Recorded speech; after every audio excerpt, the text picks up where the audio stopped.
We have the worst possible misery for everyone over here. And then we have every other possibility. And every other state of the universe is better. Okay, so that continuum is what I'm going to be describing. And that continuum clearly relates to how the universe is, because conscious experience is emerging out of the laws of nature in some way, and is therefore constrained by the actual facts of the universe.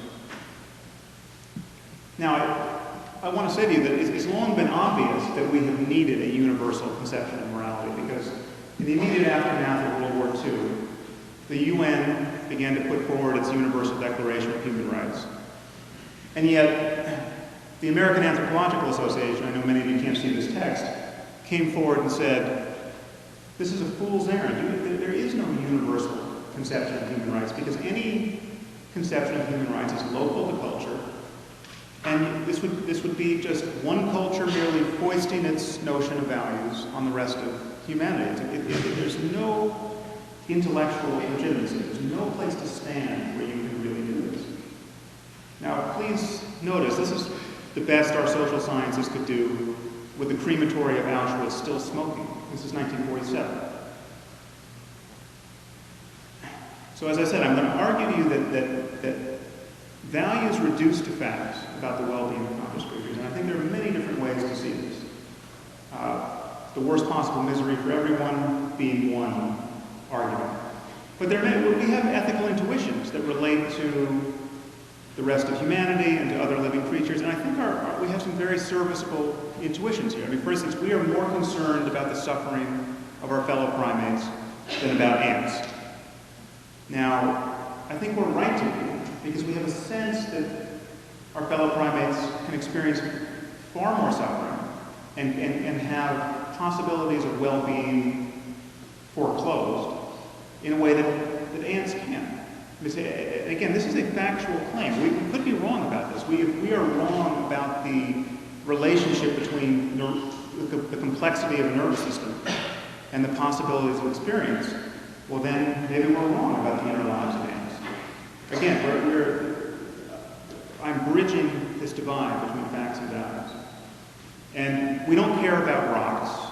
We don't imagine we can make rocks suffer, that we have ethical obligations toward rocks, because we don't think there's anything that's like to be a rock. But again, if this is a factual claim about which we could be right or wrong. And so too with religious conceptions of morality. Religious conceptions are often put forward as something else entirely, but I think they're clearly anchored to a concern for the well-being of, in this case, souls. The difference is they posit the most important changes in conscious experience after death, either in an eternity of happiness with God or an eternity of suffering in hell. But again, if you're concerned about heaven or hell, you are concerned about consciousness and its changes. Now, many people worry that this equation of well-being with morality is somehow problematic because the definition of well-being seems too elastic. What do I mean by well-being? It seems to me we can have a truly open-ended notion of well-being and still think in terms of scientific truth regarding it. And by analogy, I'll have you consider physical health. What is health? Our notion of health continually changes. When this statue was carved, the life expectancy for a human being was 25 or 30. That's a very different world. And now it's about 80 in the developed world. It's quite possible that 100 years from now, we will be able to regrow missing limbs like a salamander. And if you can't do that, you'll think there's something terribly wrong with you.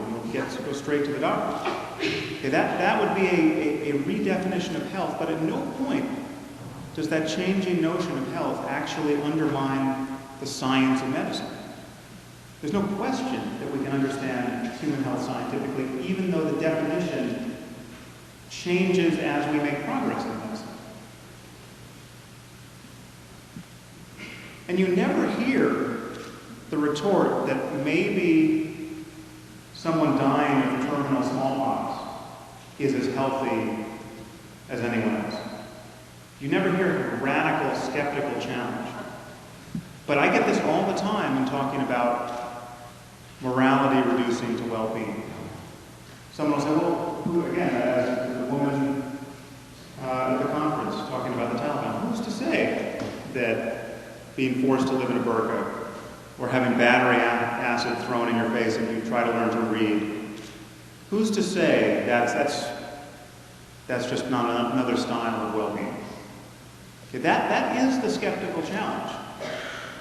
And yet, no one tries to undermine the practice of medicine philosophically, making similar moves. There are other ways to see that this distance between facts and values is specious. Consider how we talk about basic constituents of matter. So we have water, a substance which now we've known for about 150 years is 2 parts hydrogen and 1 part oxygen.